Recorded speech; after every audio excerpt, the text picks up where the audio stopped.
Hello friends, स्वागत है आपका वाईपी एजुकेशन ट्रिक चैनल पर। दोस्तों, मेरे इस चैनल पर आपको यूपी बोर्ड का सिलेबस कराया जा रहा है और यूपी बोर्ड के सिलेबस में बेटा हम बात कर रहे हैं क्लास 11 एग्रीकल्चर की फिजिक्स की। तो क्लास 11 एग्रीकल्चर की फिजिक्स में आज हम चैप्टर लेके आए हैं चैप्टर 6। देखिए चैप्टर 6 है, चैप्टर का नाम है गुरुत्वाकर्षण कौमा गुरुत्वीय वेग एवं त्वरण। ये चैप्टर इतना इम्पोर्टेंट है बोर्ड एग्जाम के हिसाब से, बहुत ही ज़्यादा, किसी ना किसी टाइप से क्वेश्चन इस चैप्टर से बनता ही है। चाहे वो 1 नंबर का पूछा जाए, चाहे वो 2 नंबर का, चाहे वो फिर लॉन्ग क्वेश्चन भी पूछा जाए या फिर आंकिक क्वेश्चन पूछा जाए। इस चैप्टर को हम नज़रअंदाज नहीं कर सकते। 100% इस चैप्टर में से आपको क्वेश्चन बोर्ड एग्जाम में देखने को मिलेगा। तो बेटा आपको बताना चाहूँगा, आप वीडियो को शुरू से लेके लास्ट तक देखिए, बिना स्किप करे देखिए। इससे क्या होगा कि वीडियो आप जब शुरू से लेके लास्ट तक देखोगे तो पूरा चैप्टर आपके अच्छे से समझ में आ जाएगा। देखिए, आप मेरे चैनल पे बेटे नए हैं या अभी तक आपने मेरे चैनल को सब्सक्राइब नहीं करा है तो आप नीचे रेड कलर के सब्सक्राइब बटन पे क्लिक कर लें। बराबर में बेल आइकन की घंटी है, उसको भी प्रेस कर लें। इससे क्या होगा कि जब भी मैं वीडियो को अपलोड करूंगा तो बेटे उसका नोटिफिकेशन सबसे पहले आपके पास पहुंच जाएगा। तो चलते हैं, करते हैं बिना किसी देरी के बेटे चैप्टर की शुरुआत। चैप्टर बहुत अच्छा है, बहुत इंपॉर्टेंट चैप्टर है। आप वीडियो को शुरू से लेके लास्ट तक देखना, अच्छे से आपके टॉपिक समझ में आ जाएगा। तो हम करते हैं चैप्टर की बेटे शुरुआत। चलिए बेटा, जो पहला अपना प्रश्न है, पहला प्रश्न है शारीरिक गुरुत्वाकर्षण। अच्छे से समझना बेटा, चैप्टर के लिए बहुत अच्छा चैप्टर है। शारीरिक गुरुत्वाकर्षण, शारीरिक गुरुत्वाकर्षण नेतांक, गुरुत्वाकर्षण नेतांक यानी जी की परिभाषा भी आपसे पूछी जा सकती है। कि परिभाषा तो आपको यह पता होना चाहिए कि भाई जो शारीरिक गुरुत्वाकर्षण नेतांक है जी है, उसकी परिभाषा क्या है। तो बेटा इसकी परिभाषा क्या है आप समझिए। देखो, यह वह आकर्षण बल है, आप लिखोगे बेटा यह वह आकर्षण बल है जो इकाई दूरी पर रखी गई, जो इकाई दूरी पर रखी गई, यानी यह वह आकर्षण बल है जो इकाई दूरी पर रखी गई दो इकाई द्रव्यमान वाली, रखी गई दो इकाई द्रव्यमान वाली वस्तुओं के बीच, किसके बीच बेटा, वस्तुओं के बीच कार्य करता है, वस्तुओं के बीच कार्य करता है। तो देखो क्वेश्चन आपका ये था कि शारीरिक गुरुत्वाकर्षण नेतांक जी की परिभाषा बताइए। तो आपने क्या लिखा कि यह वह आकर्षण बल है जो इकाई दूरी पर रखी गई दो इकाई द्रव्यमान वाली वस्तुओं के बीच कार्य करता है, शारीरिक गुरुत्वाकर्षण नेतांक कहलाता है। अब देखो अगला जो प्रश्न है, अगला प्रश्न क्या बन सकता है। अगला प्रश्न आपका बन सकता है कि भाई सार्वत्रिक गैस नेतांक, सार्वत्रिक गैस नेतांक यानी आर का मात्रक एम के एस पद्धति में लिखिए। कौन सी पद्धति में बेटा, एम के एस पद्धति में लिखिए। ये भी आपसे पूछा जा सकता है।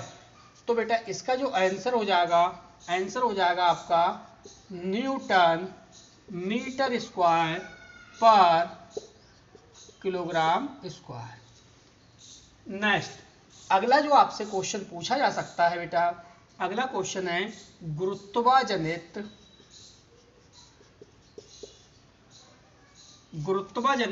त्वरण का मात्रक। किसका, गुरुत्वाजनित त्वरण का मात्रक लिखिए। यह भी क्वेश्चन आपसे पूछा जा सकता है। तो हमारा आंसर हो जाएगा वो हो जाएगा बेटा मीटर पर सेकेंड स्क्वायर। क्लियर। तो हमने 3 क्वेश्चन समझे। पहला क्वेश्चन था कि सात्विक गुरुत्वाकर्षण नियतांक जी की परिभाषा। तो यह वह आकर्षण बल है जो इकाई दूरी पर रखी गई 2 इकाई द्रव्यमान वाली वस्तुओं के बीच कार्य करता है। सात्विक गुरुत्वाकर्षण नियतांक कहलाता है। नेक्स्ट है सात्विक गैस नियतांक आर का मात्रक एम के स्पत्ति में लिखिए। तो न्यूटन मीटर स्क्वायर पर किलोग्राम स्क्वायर। नेक्स्ट है गुरुत्वाजनित त्वरण का मात्रक लिखिए। तो मीटर पर सेकेंड स्क्वायर। अब हम जो अगला क्वेश्चन पढ़ेंगे वो पढ़ेंगे कैपिटल जी और स्मॉल जी में संबंध। वेरी वेरी इंपॉर्टेंट क्वेश्चन है। तो प्लीज वीडियो आपको पसंद आती है तो वीडियो को लाइक करिए और वीडियो को सभी दोस्तों में भी शेयर कीजिए। चलिए बेटे अगला जो क्वेश्चन है वो हमारा है कैपिटल जी और स्मॉल जी में संबंध। ये भी क्वेश्चन अच्छा है, पूछा जा सकता है बेटा। तो इस क्वेश्चन को आप मिस मत करिए। देखो इसमें आपको क्या बनाना है, इसमें आपको सबसे पहले पृथ्वी बनानी है। क्या? पृथ्वी यानी गोल इस टाइप से। क्लियर। इसमें फिर आपको एक केंद्र बिंदु मानना है, यानी केंद्र का मतलब बीच में। केंद्र बिंदु मानोगे O और इस केंद्र बिंदु से इसे जोड़ दीजिए, यानी केंद्र बिंदु O और ये आपका द्रव्यमान हो गया। क्या हो गया? द्रव्यमान m। ठीक है।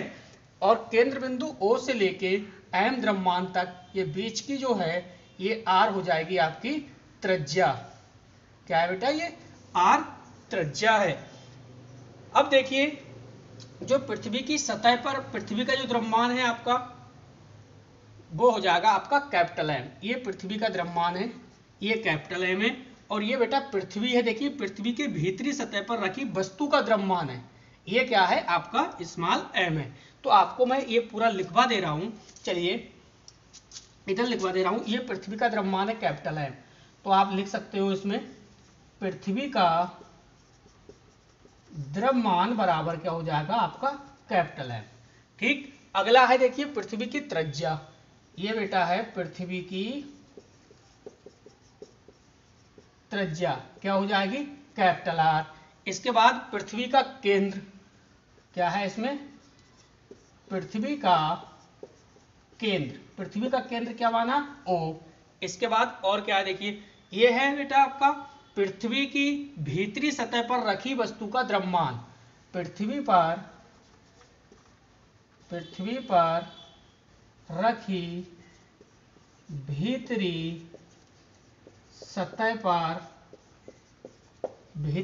पर यानी पृथ्वी की, एक मिनट ऐसे करके लिखो आप, पृथ्वी की भीतरी सतह पर रखी वस्तु का द्रव्यमान। भीतरी सतह पर रखी वस्तु का द्रव्यमान यानी क्या हो जाएगा? आपका स्मॉल m।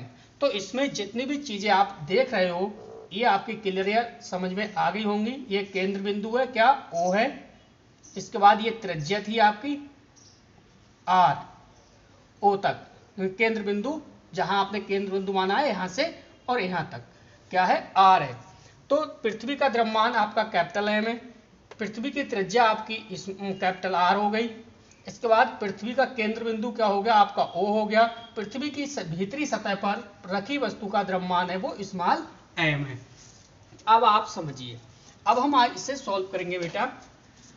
देखिए आप लिखोगे भाई न्यूटन के गुरुत्वाकर्षण, न्यूटन के गुरुत्वाकर्षण के नियम से, तो भाई न्यूटन के गुरुत्वाकर्षण नियम से जब आप इसे लिखोगे तब आप लिखोगे आगे कि पृथ्वी के कारण वस्तु पर लगने वाला बल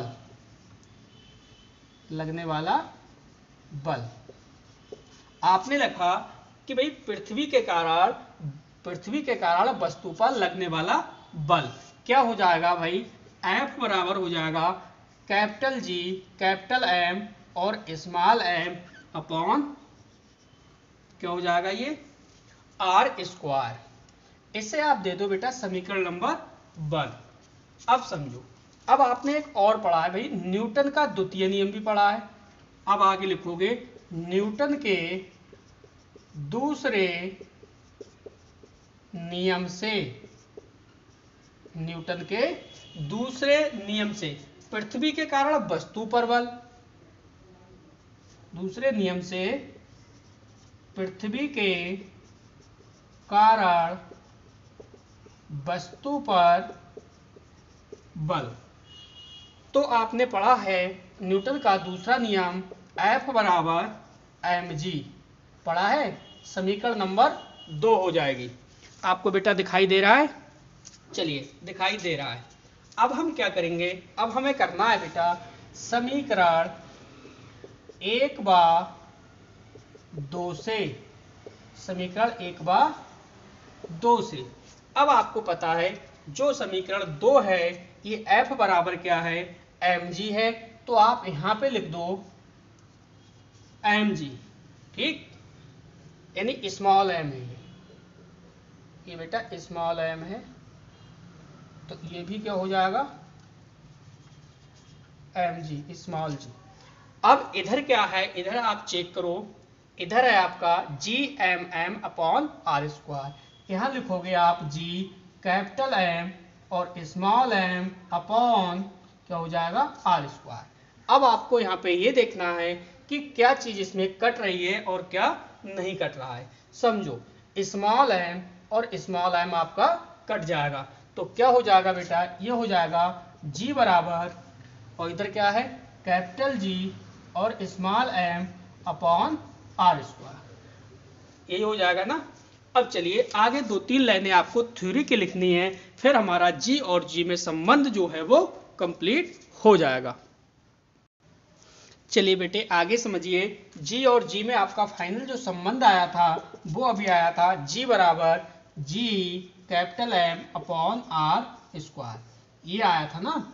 अब आगे समझो, आगे देखो आप क्या लिखोगे भाई, इस संबंध में राशि m स्मॉल m है, m वस्तु का द्रव्यमान नहीं है, इसमें देखो m है वो वस्तु का द्रव्यमान नहीं है, अतः g का मान वस्तु के द्रव्यमान पर निर्भर नहीं करता है। बिल्कुल सही बात है इसमें, अतः जो g है स्मॉल g वस्तु के द्रव्यमान है उस पर निर्भर नहीं करता है। यदि दो भिन्न भिन्न द्रव्यमान की वस्तुएं स्वतंत्रता पूर्वक ऊपर से गिराई जाए तो उनमें एक समान त्वरण उत्पन्न होगा और समान ऊंचाई से गिराने पर पृथ्वी तल पर एक साथ पहुंचेंगी। तो बेटा इतना आप कंप्लीट करोगे तो G और G में संबंध आपका जो है वो क्लियर हो जाएगा। अब चलते हैं हम अगला देखते हैं टॉपिक्स नया क्या है। चलिए बेटे अगली जो हमारी हेडिंग है वो है गुरुत्वीय त्वरण। तो बेटा गुरुत्वीय त्वरण को आप अच्छे से समझिए, ये मैंने इसलिए लिख दिया है, इससे आपका बेटा टाइम जो है वो बर्बाद नहीं होगा। तो गुरुत्वीय त्वरण को आप समझिए। देखो जब कोई वस्तु ऊपर से मुक्त रूप से गिराई जाती है, समझो क्वेश्चन को, गुरुत्वीय त्वरण ध्यान यहाँ पे लगाइए बोर्ड पे, ठीक है, जो मैं समझा रहा हूँ वो समझने की आप कोशिश करिए। गुरुत्वीय त्वरण क्या है, गुरुत्वीय त्वरण के बारे में अच्छे से आता है क्वेश्चन, इंपॉर्टेंट क्वेश्चन है।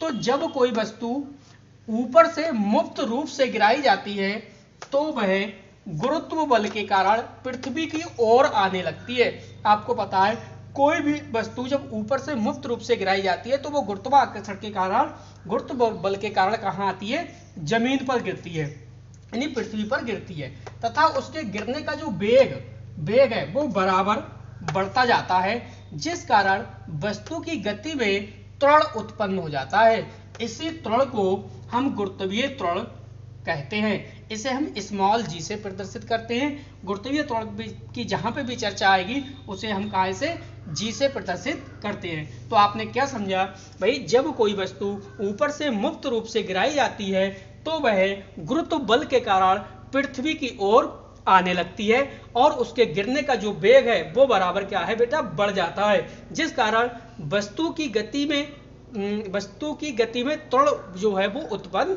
हो जाता है। इसी त्वरण को हम क्या कहते हैं, गुरुत्वीय त्वरण यानी गुरुत्वीय त्वरण कहते हैं, जिसे हम जी से प्रदर्शित करते हैं। अतः गुरुत्वीय त्वरण मुक्त रूप से पृथ्वी की ओर गिरती हुई किसी वस्तु के वेग में सेकंड में होने वाली वृद्धि है। आपको पता है कि भाई कोई भी वस्तु जब पृथ्वी की ओर आने लगती है, गिरने लगती है, तो गिरने का जो वेग है वो बराबर बढ़ता जाता है। ये भी बात पता है आपको। आगे समझिए, माना किसी वस्तु का द्रव्यमान स्मॉल एम है, माना किसी वस्तु का द्रव्यमान स्मॉल एम हो, तो इस पर कार्य करने वाला जो बल है वो गुरुत्वीय बल क्या हो जाएगा, एम जी, वस्तु का भार के क्या होगा, बराबर होगा। आगे समझो, इसका मात्रक मीटर प्रति सेकंड स्क्वायर है। तो ये पॉइंट आप नोट करिए, ये भी पॉइंट आ सकता है कि गुरुत्वीय जो आपका त्वरण है उसका मात्रक क्या है। तो इसका मात्रक क्या है, मात्रक है आपका मीटर पर सेकंड स्क्वायर।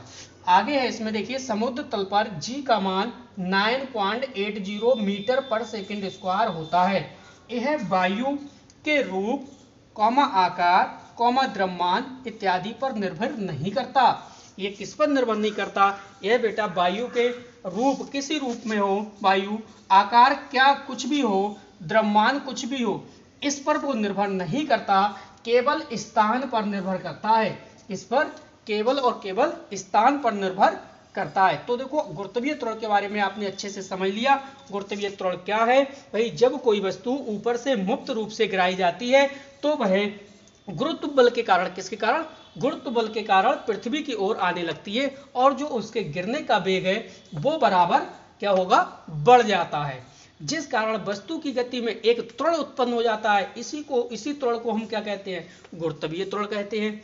अतः गुरुत्वीय त्वरण मुक्त रूप से पृथ्वी की ओर गिरती हुई किसी वस्तु के वेग में सेकंड में होने वाली क्या है, एक वृद्धि है। जैसे माना किसी वस्तु का द्रव्यमान m हो, तो इस पर कार्य करने वाला गुरुत्वीय त्वरण mg यानी वस्तु का भार के क्या होगा, बराबर होगा। इसका मात्रक देखो मीटर पर सेकंड स्क्वायर है। समुद्र तल पर g का मान जो होता है वो 9.80 मीटर प्रति सेकंड स्क्वायर होता है। यह वस्तु के रूप, आकार, द्रव्यमान इन तीनों पे से किसी पर भी निर्भर नहीं करता है, यह केवल और केवल स्थान पर निर्भर करता है। आगे समझो, क्वेश्चन आ जाता है कि पृथ्वी के भीतर जाने पर गुरुत्वीय त्वरण का मान बढ़ता है या घटता है। तो आपको यह भी ध्यान रखना पड़ेगा, ये नोट कर लीजिए आप, ये दोनों पॉइंट अच्छे पॉइंट हैं कि भाई पृथ्वी के भीतर जाने पर जो जी का मान है वो हमेशा घटता है, जबकि पृथ्वी के केंद्र पर, पृथ्वी के कहाँ पे, केंद्र पर जी का मान 0 होता है। तो ये दो पॉइंट आपको अच्छे से समझ में आ गए होंगे। अगला जो हमारा टॉपिक होगा वो होगा उपग्रह का कक्षीय वेग के लिए व्यंजक। Very very important question. तो बेटा वीडियो को पूरा देखिए, अच्छे से आपके समझ में आ जाएगा। चलिए बेटे अगली हेडिंग समझिए। अगली हेडिंग है हमारा उपग्रह का कक्षीय वेग। ये इंपॉर्टेंट क्वेश्चन है, कई बार एग्जाम में आया हुआ क्वेश्चन है, अच्छा क्वेश्चन है। तो देखो, उपग्रह का कक्षीय वेग, एक इसके लिए डायग्राम की आवश्यकता पड़ेगी। डायग्राम में देखो, सबसे पहले आप बनाओगे पृथ्वी, आप इसके नीचे लिख भी सकते हो ये क्या है, हमारी पृथ्वी, जहाँ पे जीव जंतु पेड़ पौधे सभी हैं। तो यहाँ पे आप लिख सकते हो पृथ्वी, लिख दिया। इसके बाद पृथ्वी के बाद यहाँ पे देखो बीच में एक आप केंद्र बिंदु मानोगे, केंद्र बिंदु, ठीक। केंद्र बिंदु को हम क्या कह रहे हैं, ओ कह रहे हैं। केंद्र बिंदु को हमने क्या कहा, ओ कहा। और जो पृथ्वी का द्रव्यमान है उसे हम प्रदर्शित कर रहे हैं एम से। ये क्या है, ये बेटा पृथ्वी का द्रव्यमान है। क्लियर। इसके बाद इसके चारों ओर देखिए एक उपग्रह है, एक इस प्रकार से, एक इस प्रकार से जो उपग्रह है वो वृत्ताकार कक्षा में चक्कर लगाएगा, ठीक है। तो देखो, जो त्रिज्या है केंद्र बिंदु ओ से अब इस पृथ्वी की ऊपरी सतह पर तक, ये त्रिज्या आपकी आर ही है, कैपिटल आर और स्मॉल ई, ठीक। और जो पृथ्वी से उपग्रह की जो बीच की ऊंचाई है ये आपकी स्मॉल एच है। क्या है, स्मॉल एच है। और ये जो आपका बिंदु है ये है आपका, अगर मैं प्रेजेंट करूं तो स्मॉल एम बोलूंगा इसे, मैं बताऊंगा पूरा ये भी स्मॉल एल, और यहाँ से ये ऊपर बेग है, ये आपका B0 है। ठीक है, अब देखिए, चलिए इससे पहले हम आपको ग्रह और उपग्रह आपको समझाते हैं। ठीक, इसके बाद में हम इसकी शुरुआत करेंगे। मैं अगर आपसे पूछूं भाई ग्रह क्या है, तो आप क्या बताओगे? आप बताओगे कि वे आकाशीय पिंड जो सूर्य के चारों ओर चक्कर लगाते हैं ग्रह कहलाते हैं। क्या बताओगे आप? चलिए मैं लिख दे रहा हूं बेटा, ग्रह में लिखोगे वे आकाशीय पिंड, वे आकाशीय पिंड जो सूर्य के चारों ओर, जो सूर्य के चारों ओर चक्कर लगाते हैं, सूर्य के चारों ओर चक्कर लगाते हैं, क्या कहलाते हैं? आपके ग्रह कहलाते हैं। एग्जाम्पल्स की अगर मैं बात करूं तो बेटा पृथ्वी क्या है? एक ग्रह है। पृथ्वी एक क्या है? ग्रह है। तो आपको ग्रह समझ में आ गया होगा। ग्रह किसे बोलते हैं? वे आकाशीय पिंड जो सूर्य के चारों ओर, सूर्य के चारों ओर चक्कर लगाते हैं, तो वो क्या कहलाते हैं? ग्रह कहलाते हैं। जैसे पृथ्वी एक आपका क्या है? ग्रह है। इसी प्रकार से थोड़ा सा उपग्रह के बारे में भी समझ लीजिए। उपग्रह, इसके बाद हम इस व्यंजक को सॉल्व करेंगे। इस व्यंजक को कंप्लीट हम करेंगे उपग्रह का कक्षीय वेग। इससे पहले ग्रह और उपग्रह आपको समझना होगा। तो उपग्रह समझो, देखो जो आपने अभी समझा कि वे आकाशीय पिंड जो सूर्य के चारों ओर चक्कर लगाते हैं ग्रह कहलाते हैं। अब आप उपग्रह में लिखोगे जो ग्रहों के चारों ओर, किसके? जो ग्रहों के चारों ओर, जो ग्रहों के चारों ओर चक्कर लगाते हैं, जो ग्रहों के चारों ओर चक्कर लगाते हैं बेटा क्या कहलाते हैं? वो उपग्रह कहलाते हैं। उपग्रह कहलाते हैं। अगर मैं बोलूं तो देखो चंद्रमा पृथ्वी का एक क्या है? उपग्रह है। अगर मैं एग्जाम्पल्स में बोलूं तो आप बोलोगे कि भाई चंद्रमा पृथ्वी का एक क्या है बेटा? उपग्रह है। क्या है? उपग्रह है। अब देखो आपके ग्रह और उपग्रह समझ में आ गया होगा। ग्रह को में आप लिखोगे कि भाई वे आकाशीय पिंड जो सूर्य के चारों ओर चक्कर लगाते हैं ग्रह कहलाते हैं। एग्जाम्पल में पृथ्वी एक ग्रह है। उपग्रह में क्या लिखोगे? जो ग्रहों के चारों ओर चक्कर लगाते हैं वो उपग्रह कहलाते हैं। जैसे चंद्रमा पृथ्वी का एक उपग्रह है। अब बेटा हम आगे इस उपग्रह का कक्षीय वेग को अच्छे से समझेंगे। चलिए बेटे हम इस डायग्राम को देख के ही इसकी थ्योरी लिखेंगे। उपग्रह का कक्षीय वेग आप पढ़ रहे हो, आप लिखोगे बेटा, देखो शुरू कर रहे हैं हम। माना पृथ्वी द्रव्यमान, माना पृथ्वी का द्रव्यमान, माना पृथ्वी का द्रव्यमान क्या है बेटा? देखो एम ई है। आप लिख लो एम ई, पृथ्वी का द्रव्यमान एम ई, कॉमा त्रिज्या, क्या लिखोगे? कॉमा त्रिज्या आपकी क्या है? देखो ये त्रिज्या क्या है? R E. तो आप बेटा त्रिज्या लिखोगे आर ई, तथा केंद्र, केंद्र क्या है बेटा? ओ। देखो आपने बीच में केंद्र माना है, क्या है आपका? ओ है, केंद्र ओ है। इतना आपके समझ में आ गया होगा। अब आगे लिखोगे आप कि भाई पृथ्वी तल से ऊंचाई h, पृथ्वी तल से क्या लिखोगे आप? इस प्रकार से लिखोगे ऊंचाई h। आपको दिखाई दे रहा है? हाँ, देखो माना पृथ्वी का द्रव्यमान m ही है। देखो पृथ्वी का द्रव्यमान क्या है?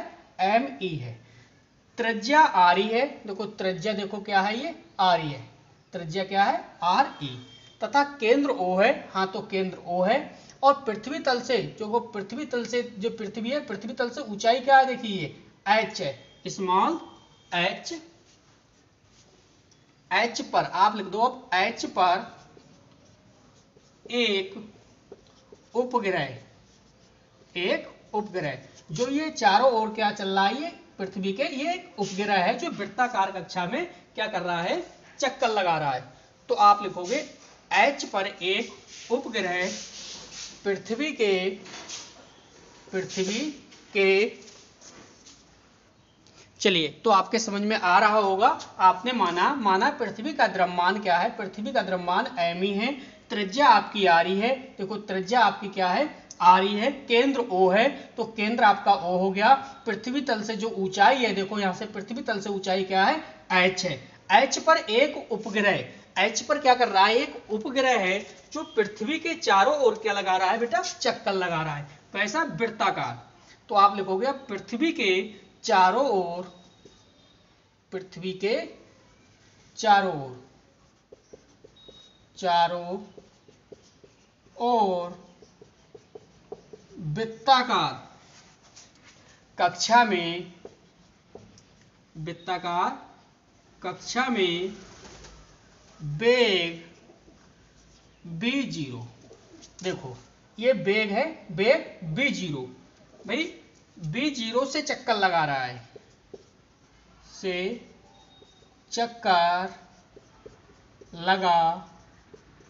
है, तो इतना कॉन्सेप्ट आपके समझ में आया, चक्कर लगा रहा है। चलिए आगे बता दे रहा हूं, जिसका द्रव्यमान क्या है, स्मॉल m है, ये देखिए द्रव्यमान है, ये क्या है, स्मॉल m है। आगे लिखोगे आप, जिसका द्रव्यमान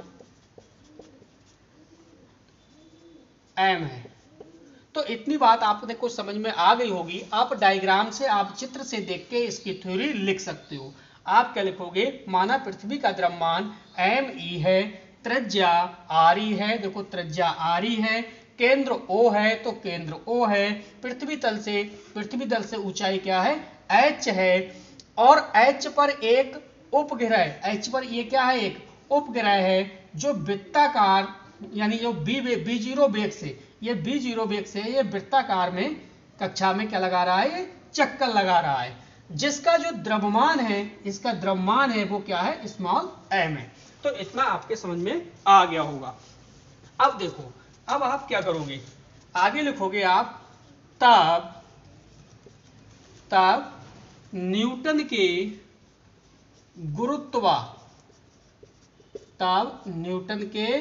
गुरुत्वाकर्षण नियमानुसार,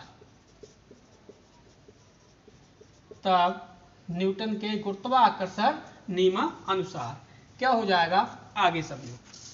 तब हो जाएगा बेटा आपका F बराबर कैपिटल G और m upon RE plus h square. Clear, यहां तक आपके समझ में आ गया होगा। आगे अब लिखोगे बेटा, यहाँ पे देखिए दो बल कार्य कर रहे हैं, एक अपकेंद्र बल और दूसरा गुरुत्वाकर्षण बल। तो आगे लिखोगे बेटा आप कि उपग्रह पर क्या लिखोगे, उपग्रह पर लगने वाला अभिकेंद्र बल, उपग्रह पर लगने वाला अभिकेंद्र बल। ठीक है, ये क्या हो जाएगा आपका, ये हो जाएगा बेटा कैपिटल F बराबर small m v square, v0 square कर लो, ठीक है, और नीचे हो जाएगा RE प्लस h, ये हो जाएगा।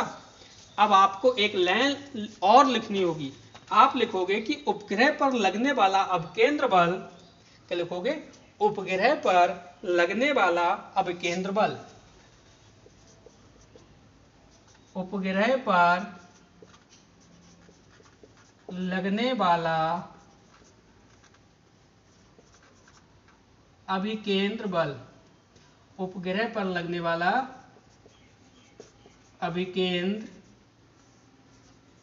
बल, यानी उपग्रह पर लगने वाला अभिकेंद्र बल गुरुत्वाकर्षण बल से प्राप्त होता है। किससे, गुरुत्वाकर्षण बल से प्राप्त होता है।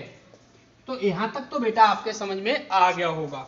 आगे समझिए, अब क्या रखोगे, आमने सामने दोनों की वैल्यू रख लो। देखो इधर रख लो आप m, यहां पे रख लो m v0 upon R E plus H, और बराबर में क्या रखोगे, ये रखोगे G M E M upon R E plus H square, ये रखोगे आप। अब देखो इसमें आपको दोनों तरफ कुछ कट रहा है तो आप काट दो। यहाँ देखो स्मॉल एम और आपका स्मॉल एम, ये तो आपका लेस हो जाएगा। और ये आर ई प्लस एच, ये आर ई प्लस एच है, इसके स्क्वायर से आप काट सकते हो। यहाँ पे काट दिया, आपको दिखाई दे रहा होगा। चलिए कैमरे को सेट करते हैं बेटे। चलिए अब मैं फिर से आपको रिपीट कर रहा हूं। आपने एक लाइन लिखी कि उपग्रह पर लगने वाला अभिकेंद्र बल गुरुत्वाकर्षण बल से प्राप्त होता है। तो इधर आपने ये वाला उपग्रह पर लगने वाला अभिकेंद्र बल यानी F बराबर m0 upon R E plus H, ये आपने यहाँ पे रख लिया। इसके बराबर क्या रख दिया, न्यूटन के गुरुत्वाकर्षण के अनुसार ये रख दिया G M E M upon R E plus H square, ये रख दिया। आपने ये देखा भाई स्मॉल एम है, यहाँ पे भी स्मॉल एम है, स्मॉल एम से स्मॉल एम काट दिया, आर ई प्लस एच और इसका स्क्वायर से ये भी लेस हो गया।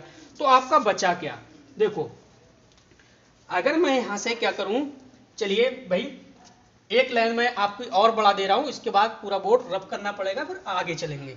तो देखो यहाँ से आगे अब ये यहाँ से लिखोगे आप, देखते रहना। देखो यहाँ पे देखो b0 है, आप लिखो यहाँ पे b0 का स्क्वायर, इधर बचा आपका g capital M small M upon R E plus H, यही तो बचा। अब समझो अगर मैं इसका इधर से स्क्वायर हटाऊं तो उधर उस साइड इसके ऊपर रूट चढ़ जाएगा, बिल्कुल चढ़ जाएगा। तो देखो b0 बराबर G M E upon R E plus H, ये बन के आ गया। ठीक, अगर आप इतना क्वेश्चन निकालोगे तो भी आपका सही माना जाएगा। अगर आप इसे आगे और बढ़ाओगे यानी कैपिटल जी है स्मॉल जी में लाओगे तो बेटा और भी बेहतर है। ठीक है, तो हम आगे भी चलेंगे, इसके आगे और निकालेंगे। तो फिलहाल यहाँ तक आपने सीख लिया होगा। अब बेटा मैं बोर्ड को क्या करता हूँ, रब करता हूँ, फिर अपने लोग आगे चलते हैं। चलिए बेटे आगे समझिए, अभी आप यहाँ तक पहुँच गए। ठीक है, एक आपने जब जी और जी में संबंध पढ़ा होगा तो आपने बेटा एक सीखा होगा कि जी बराबर G M E upon R E square, ये सीखा था। हाँ, जी और जी में संबंध पढ़ा था तो हमने ये सीखा था। आगे समझिए भाई, इसलिए लिखोगे आप चूंकि जी एम ई बराबर, अगर मैं इसमें एक रख के तिरछी मल्टीप्लाई मारता हूं तो क्या हो जाएगा, देखो जी एम ई बराबर क्या हो जाएगा, जी आर ई स्क्वायर, यही तो बना, यही बना ना। चलिए आगे समझिए, जब आपका ये समझ में आ गया चूंकि जी एम ई बराबर जी आर ई स्क्वायर, तो भाई क्या हो जाएगा, यहां से समझो। अब आपका हो गया, देखिए b0 बराबर G R E square upon R E plus H, समझ में आया भाई। जी एम ई बराबर क्या होता है, जी एम ई बराबर क्या होता है, G R square, G R E square, ये ई है, जी आर ई स्क्वायर। आप क्या देख रहे हो, यहाँ पे देख रहे हो भाई b0 बराबर होता है G M E upon R plus H. तो जी एम ई बराबर क्या हुआ, जी एम ई बराबर हुआ जी आर ई स्क्वायर। तो हमने क्या काम करा, हमने जी एम ई की जगह न रख करके जी आर ई स्क्वायर रख दिया। क्या रख दिया, जी आर ई स्क्वायर। तो हमने ये G R E square upon R E plus H रख दिया। तो ये हमारा अब क्या हो जाएगा, आगे हमारा हो गया बेटा b0 बराबर, अब हम क्या करेंगे, यहाँ से आर ई को निकाल लेंगे बाहर, आर ई, और इसके ऊपर रूट चढ़ा लेंगे, जी अपॉन कर लेंगे हम आर ई प्लस एच। क्या कर लिया, आर ई प्लस एच। अब आगे आप दो लाइनें और लिखोगे, इसके बाद आपका ये क्वेश्चन कंप्लीट हो जाएगा। क्या लिखोगे आप लिखोगे बेटा अब आगे कि स्पष्ट है, क्या लिखोगे, स्पष्ट है कि उपग्रह का कक्षीय वेग, स्पष्ट है कि उपग्रह का कक्षीय वेग क्या है? स्पष्ट है कि उपग्रह का कक्षीय वेग केवल उसकी पृथ्वी तल से केवल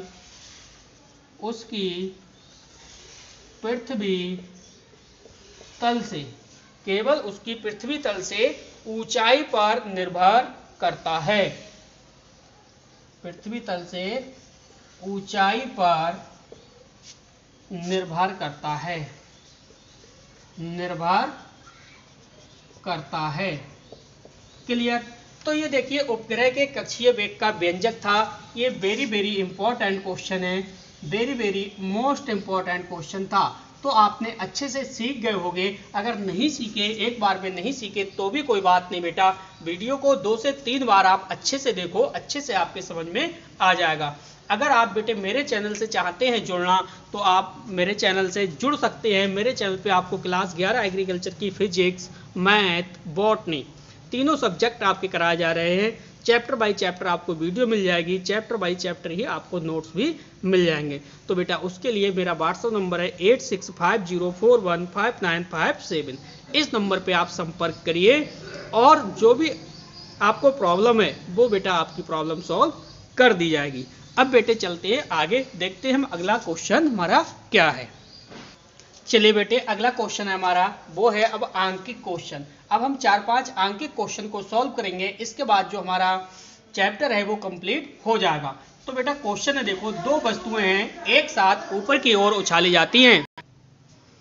तो क्वेश्चन आपने पढ़ा, क्वेश्चन है कि 2 वस्तुएं एक साथ ऊपर की ओर उछाली जाती हैं। यदि उनके वेगों में 3:4 का अनुपात हो तो सिद्ध कीजिए कि उनकी ऊंचाइयों में 9:16 का अनुपात है। तो बेटे इस क्वेश्चन को हम आराम से सॉल्व करेंगे। देखो अब वो यहाँ पे कह रहा है कि 2 वस्तुएं एक साथ ऊपर की ओर उछाली जाती हैं तो उनके वेगों में अनुपात कितना है? 3:4 है। तो वेग है तो एक को हम v1 कहेंगे और दूसरे को हम v2, यानी v1/v2। इसकी वैल्यू कितनी है? देखो 3:4 है तो हम कैसे बटे रूप में कर लेंगे? 3/4। अब आगे क्या लिखोगे? आगे लिखोगे आप माना वस्तुओं की ऊंचाइयां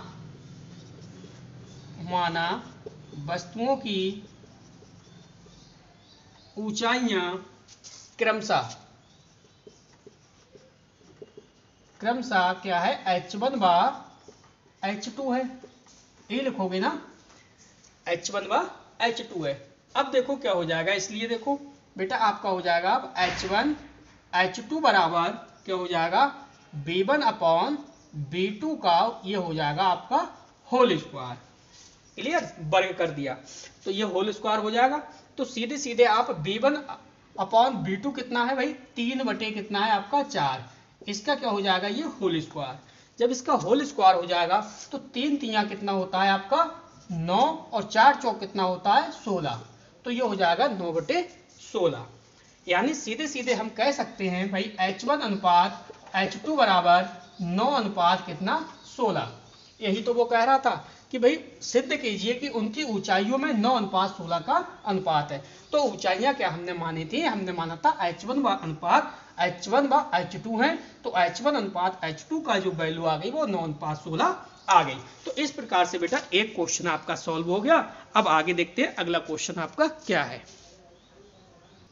चलिए बेटे अगला क्वेश्चन आपकी स्क्रीन पर है। अगला क्वेश्चन आप समझिए। अगला क्वेश्चन है आपका कि पृथ्वी तल से कितना नीचे जाने पर गुरुत्वीय त्वरण का मान पृथ्वी तल से गुरुत्वीय त्वरण के मान का आधा हो जाएगा। आधा का मतलब 1/2 यानी आधा हो जाएगा। पृथ्वी की त्रिज्या 6400 किलोमीटर है।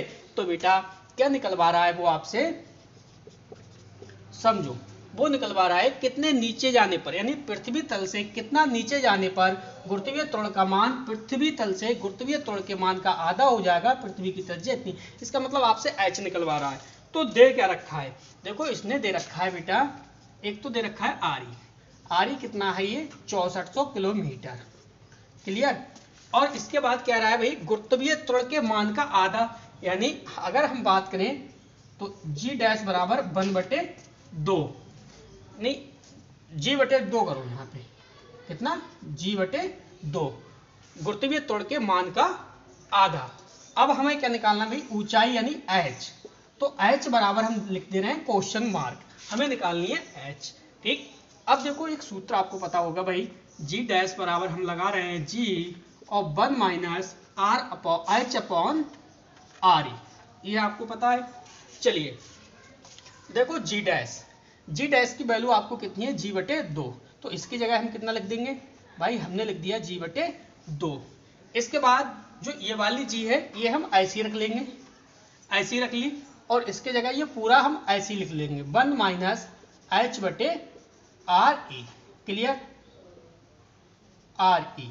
अब देखो यहाँ पे कट क्या रहा है, जो कट रहा है वो काट दो, जी से जी आपका कट जाएगा। अब आपका क्या हो जाएगा, देखो इसे हम अगर बटे रूप में लिखेंगे तो बटे रूप में हमारा हो जाएगा 1/2 और बराबर 1 माइनस एच बटे आर ई, यही होगा ना। अब देखो अब हम क्या करेंगे, अब हम यहां से क्या कर लेंगे, आगे समझिए। देखो यहां से आप लिखोगे अब h अपॉन आर ई, h अपॉन आर ई, यानी ये आपका माइनस का है, ये माइनस का ही तो है। चलिए मैं यहां से लिख दे रहा हूं, 1 माइनस है ना, तो ये माइनस का क्या है, h अपॉन आर ई है, तो h अपॉन आर ई मैंने बाहर निकाल ली, तो ये किसका हो गया, प्लस का हो गया, प्लस का हो गया। अब आप ये है और 1/2 आप इधर रख दीजिए, 1/2 को इधर रख दो आप, तो आपका कितना हो जाएगा, देखिए एक लाइन और लिख देता हूं, यानी h बटे आर ई, और ये हो जाएगा 2 एकम 2, और 2 एकम 2 में से 1 गया तो कितना बचेगा, 1/2, तो ये कंडीशन आ जाएगी h अपॉन आर ई बराबर 1/2। तो सीधे सीधे अब हम क्या करेंगे, अब मैं आपसे कहूं कि इसमें से आप h निकाल लो, इसमें से तिरछी आपको क्या करनी है, मल्टीप्लाई करनी है। यहां से अगर मैं h बाहर निकाल लूंगा, मैं निकालूंगा h बाहर, तो h बाहर मैं निकालूंगा, जिसके साथ h बाहर निकालेंगे तो उसके साथ में क्या जा रहा है, आपका 2 जा रहा है, तो 2 कहां चला जाएगा, आपका नीचे। जब 2 नीचे चला जाएगा तो क्या हो जाएगा बेटा, आर ई अपॉन 2, ये बन जाएगा ना। अब आपका देखो h बराबर, अब आपका बात बन गई आपकी, आर ई की वैल्यू कितनी है, देखो यहाँ पे देखो 6400 है, तो बेटा आप 6400 रख लो।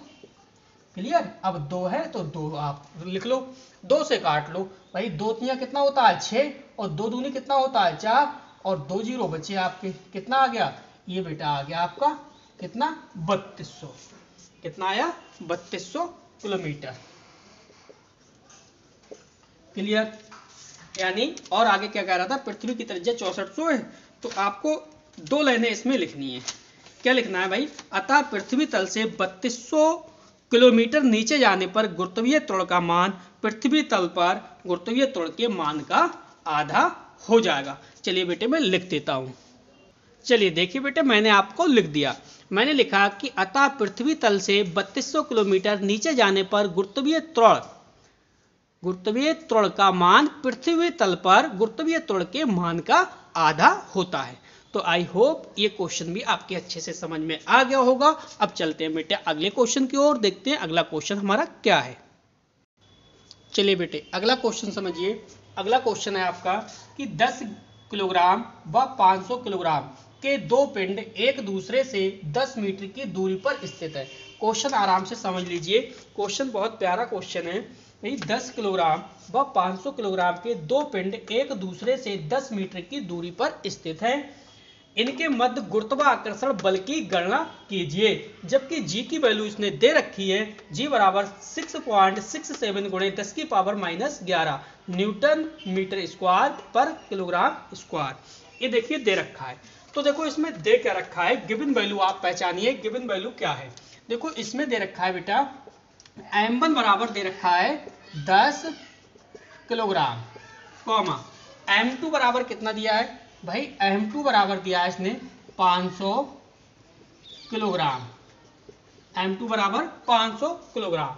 तथा देखो त्रिज्या भी इसने दे दी, यानी r, त्रिज्या क्या दे दी, r बराबर इसने दे दिया 10 मीटर। क्लियर, अब आपको गुरुत्वाकर्षण देखिए, अब इसमें क्या लगाओगे आप, गुरुत्वाकर्षण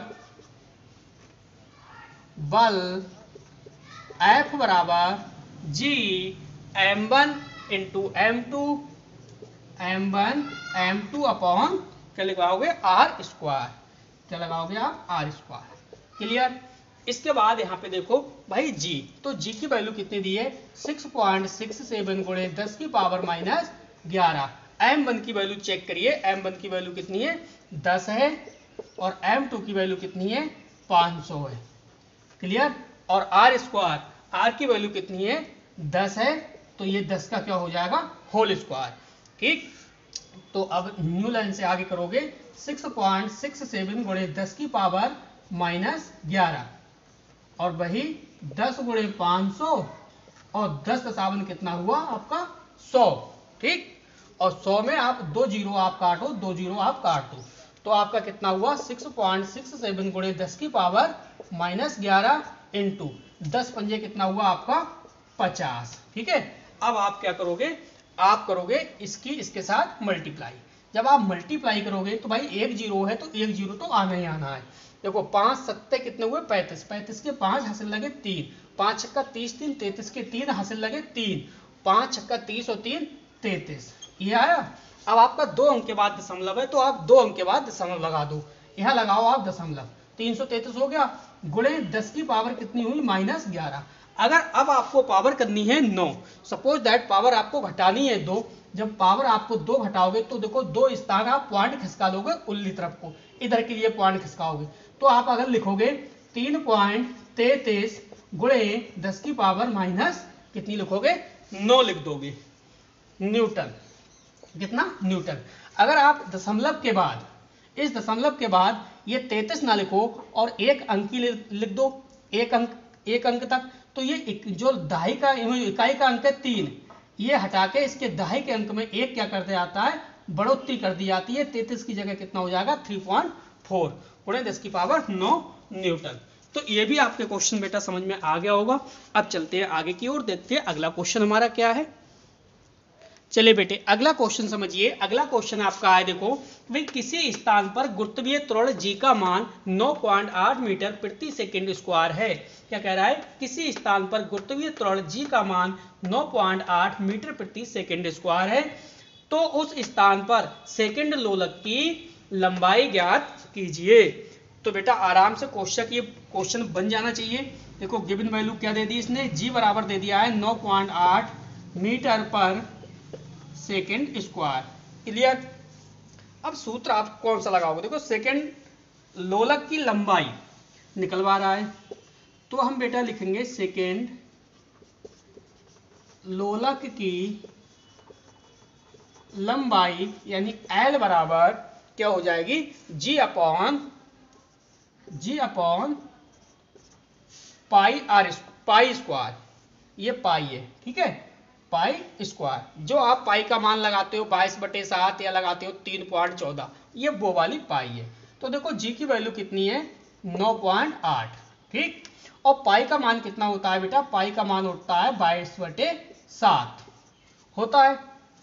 अब आप समझो, ये आ गया देखो 9.8 आ गया। अब ये 7 है, 7 बेटा कहाँ चला जाएगा, ऊपर, जाहिर सी बात है 7 ऊपर चला जाएगा। अब आप 7 का होल स्क्वायर करोगे तो 7 सत्ते कितना हो जाएगा आपका, 49। तो यहाँ पे हो गया कितना, 49, और नीचे कितना हो जाएगा, 22 की आप मल्टीप्लाई करोगे तो कितना हो जाएगा, 484। ठीक है। अब देखिए यहाँ पे आप क्या करोगे, यहाँ पे चाहे तो आप 7 से कटेगा नहीं, तो आप क्या करोगे, इसकी मल्टीप्लाई करके इतने से आप भाग दे देना। तो बेटा भाग देने पे आपको आंसर मिल जाएगा 0.992। कितना मिलेगा, 0.992। ठीक है, मीटर में आपका आंसर आ जाएगा। आप कमेंट करोगे, हर बच्चा कमेंट करेगा और बताएगा आपका कि आपने इतनी कैलकुलेशन को सॉल्व करा तो वास्तव में आपको इतना आंसर मिला या नहीं मिला। प्रत्येक स्टूडेंट कमेंट करेगा और बताएगा कि इसका आंसर इतना आया या नहीं आया। ठीक है, तो बेटा इतनी आप कैलकुलेशन स्वयं सॉल्व करिए, क्योंकि कैलकुलेशन तो बेटा आपको सॉल्व करनी ही है, ये तो आपको आनी चाहिए, क्योंकि कैलकुलेशन आएगी प्रैक्टिस से। जितनी ज़्यादा आप प्रैक्टिस करोगे उतनी अच्छे से कैलकुलेशन आप सीख जाओगे। अगला क्वेश्चन आप देखते हैं बेटा क्या है। चलिए बेटे अगला जो हमारा क्वेश्चन है वो देखो, आपका क्वेश्चन है कि एक सरल लोलक एक सरल लोलक की लंबाई 39.2 अपॉन पाई मीटर है यदि g बराबर 9.8 मीटर पर सेकंड स्क्वायर हो तो लोलक के आवर्तकाल की गणना कीजिए। यहाँ पे आपसे क्या निकलवा रहा है बेटा, यहाँ पे आपसे निकलवा रहा है आवर्तकाल। तो बेटा आपको बताना चाहूंगा, देखिए आप जितने भी मेरे प्यारे स्टूडेंट इस वीडियो को देख रहे हैं वो सभी स्टूडेंट अपने सभी दोस्तों में इस वीडियो की लिंक को शेयर कर दीजिए। इस वीडियो को सभी जगह सभी अपने मित्रों में शेयर कर दीजिए ताकि आपका हर दोस्त घर बैठे अच्छे से तैयारी कर सके। मेरे चैनल पे आपको फिजिक्स भी मिल जाएगी, बॉटनी, मैथ, तीनों सब्जेक्ट आपके अच्छे से आपको तैयार कराए जा रहे हैं, तो हर बच्चा घर बैठे आराम से पढ़ सकता है। अगर वो नोट्स प्राप्त करना चाहता है तो बेटा मेरा व्हाट्सएप नंबर है 8650415957। इस नंबर पे आप संपर्क करिए, आपको चैप्टर बाय चैप्टर नोट्स और चैप्टर बाय चैप्टर वीडियो उपलब्ध करा दिए जाएंगे। चलिए बेटे इस क्वेश्चन को हम आराम से सॉल्व कर लेंगे। देखो क्वेश्चन क्या कह रहा है, क्वेश्चन कह रहा है कि एक सरल लोलक की लंबाई 39.2 अपॉन पाई मीटर है यदि g बराबर 9.8 मीटर पर सेकंड स्क्वायर हो तो लोलक के आवर्तकाल की गणना कीजिए। तो सबसे पहले चलिए इसे सॉल्व करते हैं और देखते हैं हम बेटा कि इसमें गिवन वैल्यू क्या दी है। इसमें दिया देखो लोलक की लंबाई यानी L बराबर दिया है इसने 39.2 मीटर, क्लियर। और क्या दे रखा है इसने दे रखा है g बराबर 9.8 मीटर पर सेकेंड स्क्वायर। अब निकलवा क्या रहा है, निकलवा रहा है बेटा वो आवर्तकाल, यानी आवर्तकाल का मतलब आपसे निकलवा रहा है t। आवर्तकाल को हम कैपिटल T से रिप्रेजेंट करते हैं, ठीक। t बराबर होता है बेटा आपका 2 पाई और अंडर रूट में L अपॉन जी, क्या होता है L अपॉन जी। अब आपको करना क्या है, आपको ये करना है 2 की जगह 2 और पाई की जगह कितना रखना है 22/7 रखना है और रूट में L की जगह कितना रखना है 39.2 रखना है, G की जगह कितना रखना है 9.8 रखना है, ठीक है। अब आप क्या करोगे, आपको कुछ नहीं करना, आपको यहाँ पे कुछ नहीं करना है। आपको देखो 9.8 है ना, 9.8 पॉइंट से आप पॉइंट काट दीजिए, ठीक है। अगर आप अंडर रूट में क्या करोगे, इतने से पहले 98 से इतने के लिए भाग दे दीजिए और भाग देने के बाद अंडर रूट में जो भी मान आए उसे आप निकाल लीजिए, ठीक है। चलिए बेटे मैं आपको सॉल्व कर दे रहा हूं, ठीक है। पहले आप काटोगे, जब इसे काटोगे तो आप काटने पे कितना जाएगा 4 बार। देखो 4 अट्ठे 32 के 2 हासिल लगे 3, 4 दिन 36 3 39, 392 हो गया तो 4 बार। तो आपका क्वेश्चन आपका ये बना बेटा 2 गुणे 22/7 और ये आपका अंडर रूट में 4। अब आपको पता है कि अंडर रूट में जब 4 मान आ गया तो 4 का मान कितना होता है 2, 2 दूनी कितना होता है 4, तो 22/7 इंटू कितना आ जाएगा 2, ठीक है। अब आप क्या करोगे, देखो 22 दूनी देखो कितना हुआ 44 और 44 दूनी कितना हुआ 88, तो 88 बट्टे आपका कितना आ जाएगा बेटा 88 बट्टे आपका 7 आ गया। जब आप 7 से भाग दोगे तो देखो किस प्रकार से भाग दोगे, 8 एकम वो 7 एकम 7 बचा 1 हो गया 18, तो 7 दूनी कितना हुआ 14। अब आप पॉइंट लगा लीजिए, बचे आपके 4 तो हो गए 40 और 7 पन्ना 35, कितना आया 12.5। तो यहां तक आपके समझ में आ गया होगा। ये कितना आया बेटा 12.5 सेकेंड। आवर्तकाल किस में आता है, सेकंड में आता है। तो भाई जो लोलक का आवर्तकाल है वो कितना आया 12.5 सेकंड। आप लिखोगे आगे एक लाइन और बढ़ा दो, क्या लिखोगे, आप लिखोगे लोलक का आवर्तकाल, लोलक का आवर्तकाल बराबर 12.5 सेकंड, बराबर आगे लिख देना बेटा 12.5 सेकंड, क्लियर। देखिए बेटे इसी क्वेश्चन के साथ हमारा जो छठा चैप्टर है, आज छठा चैप्टर आपका कंप्लीट हुआ। छठे चैप्टर का नाम था गुरुत्वाकर्षण, गुरुत्वीय वेग एवं त्वरण। तो बेटा ये कैसी लगी आपको वीडियो, प्लीज आप कमेंट करके हमें बताइए कि हमारा पढ़ाया हुआ आपकी समझ में आ रहा है या नहीं आ रहा है। एक रिक्वेस्ट आपसे और है कि आप अपने सभी दोस्तों में इस वीडियो की लिंक को अवश्य शेयर कर दीजिए, सभी दोस्तों को शेयर कर दीजिए ताकि हर बच्चा घर बैठे फिजिक्स की भी अच्छे से तैयारी कर सके। तो बेटा इस वीडियो को देखने के लिए आपका बहुत बहुत बड़ा धन्यवाद। आपका दिन शुभ हो।